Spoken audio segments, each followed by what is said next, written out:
Hello, dear Classtime Facebook educator community.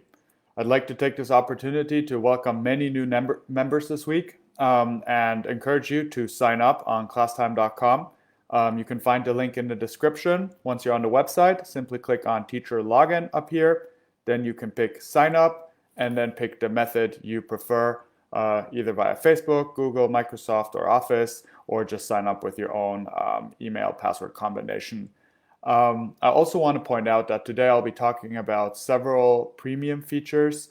If you're not on the free trial or on premium already, I do encourage you to check out our limited offer for distance learning. It's a free upgrade to school licenses, which include all the premium features. So if you're at a school, share this information with your leadership or fill it out yourself and apply for the free licenses, and we can get you set up immediately and all your colleagues too. So, great.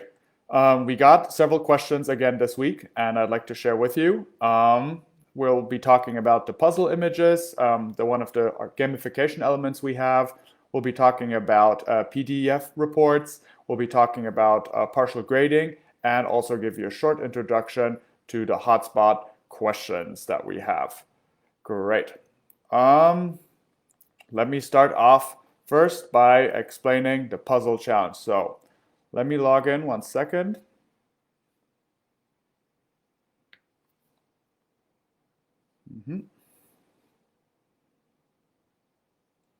So as you might know, there are several gamification elements at Classtime, which we call the challenges. You can project them to your classroom. And while I won't go into detail explaining how they work today, one element that I do want to highlight are the puzzle challenges, which are little tiles that appear as your class works together and gets the answers right. And so we do have several puzzle challenges available for various topics and themes that you might like, but maybe there's one that you can't find and you want to upload your own image, which is why Isara Pond from Singapore asked, can I upload my own puzzle image? And the answer is yes, you can. So the way you would do it is once you're logged in, you click on challenges up here. You will see this website, and then you can click on your puzzle challenges. Once on this page, you can then upload your own puzzle images. These are mine that I've uploaded in the past, but I'll show you how to upload your own one today. So this will appear. In my case, I've already prepared an image of the Taj Mahal, and I can just drag it. And then call it the Taj and create a puzzle challenge. This will upload the puzzle challenge, and here we go, we have it. So now if I start a session, which I can do in a few seconds here, or I can go to any existing session for that matter, that's what I'm doing right now. I can click on Launch Collaborative Challenges, and I will see my newly uploaded Taj image. So when I launch it, students will be able to work on this challenge together. Here we go.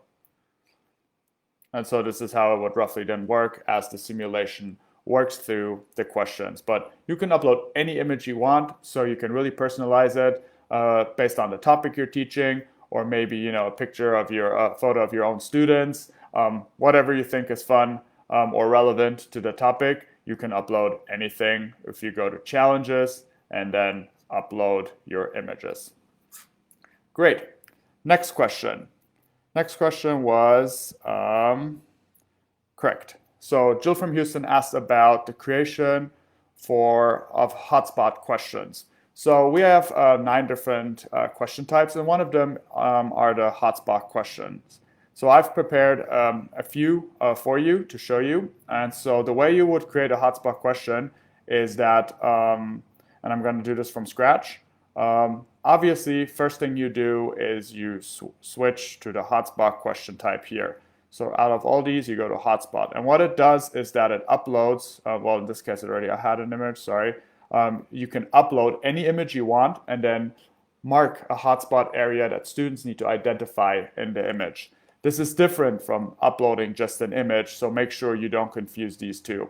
You don't want to upload an image, you want to upload a hotspot image, which is what I'm going to do right now.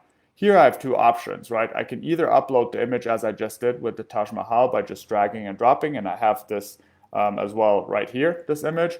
But if you have a link, and this is like a free license map I found online, I can also just paste it, and it will upload it automatically from the URL.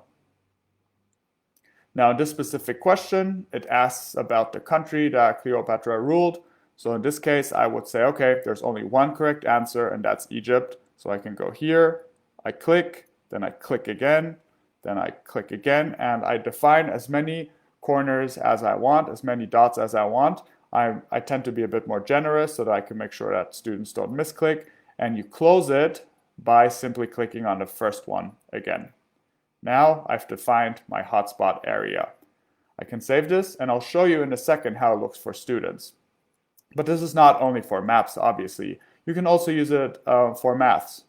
For example, here in a graph, right? Where the question is, click on the point where the plot, where X will be, right?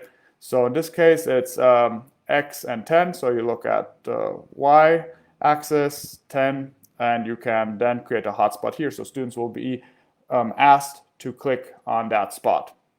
But maybe sometimes you want to ask for several spots, right? So in this case, you can just draw 2 spots. There's no limit to how many spots you can create. You can create as many as you want. The decisive part for you is then, do you want the students to pick any of those options, or do you want them to pick all of them to get the question right? So in this case, now I added this one. I'll have to remove this quickly. But let's say for this one, I want the students to click on all 3 of those hotspots. So this is where I would say multiple. If I just cared about one of them, I would say single. So I still have multiple hotspots, but I'm just asking for one answer point to be correct versus multiple, all spots correct. So you can upload here, again, any image you want. You can create as many hotspots as you want. You can create any shapes that you want. So this is used, for any type of visual cues that you would need or want to ask your students to take advantage of. Great. So let's jump straight into this. I'll start a new session, skip the settings, and I will join as a student to show you how this looks.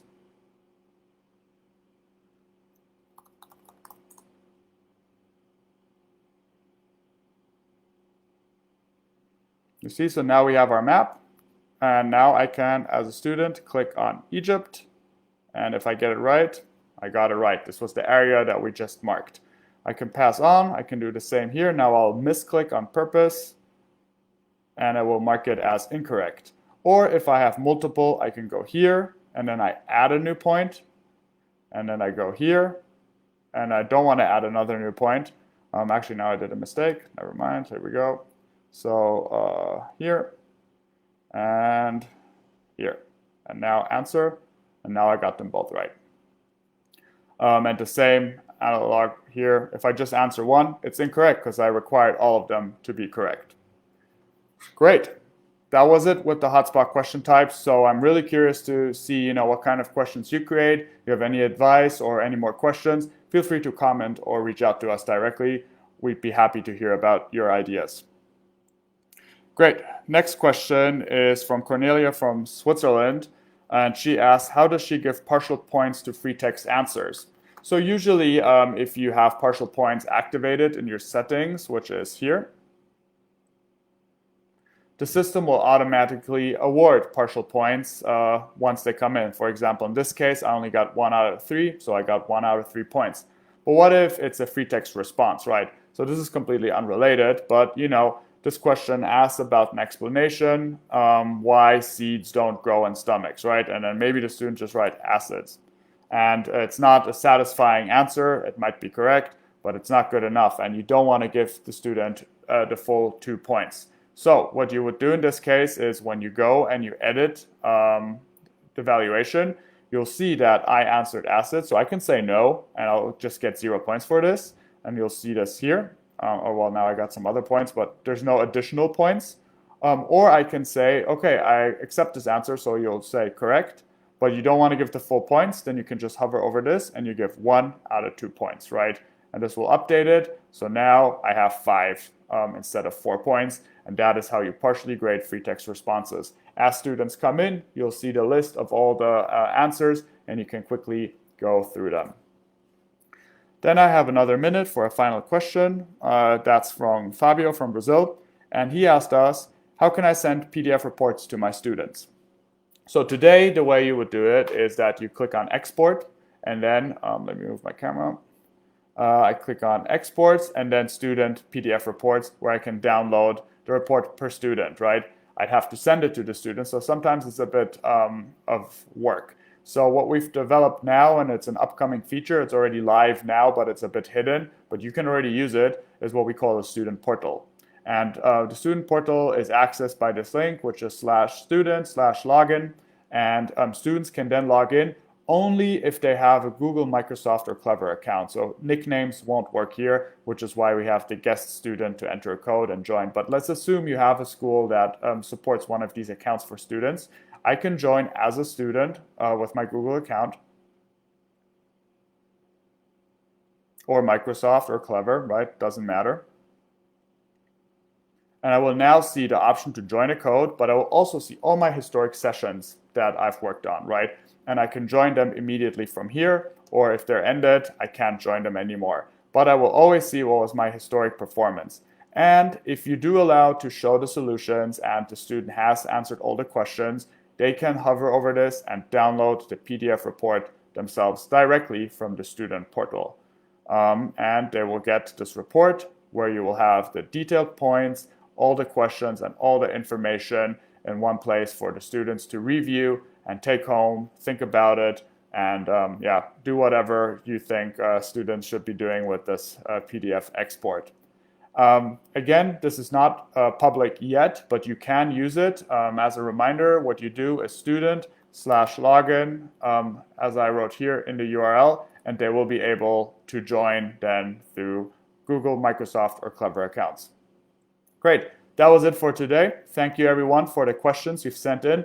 If you do have any more questions and things you'd like me to discuss for next Tuesday, please feel free to add it in the comments or reach out to us in the live chat or send us an email. Whatever you prefer, I will take it up and make sure that you get your questions answered.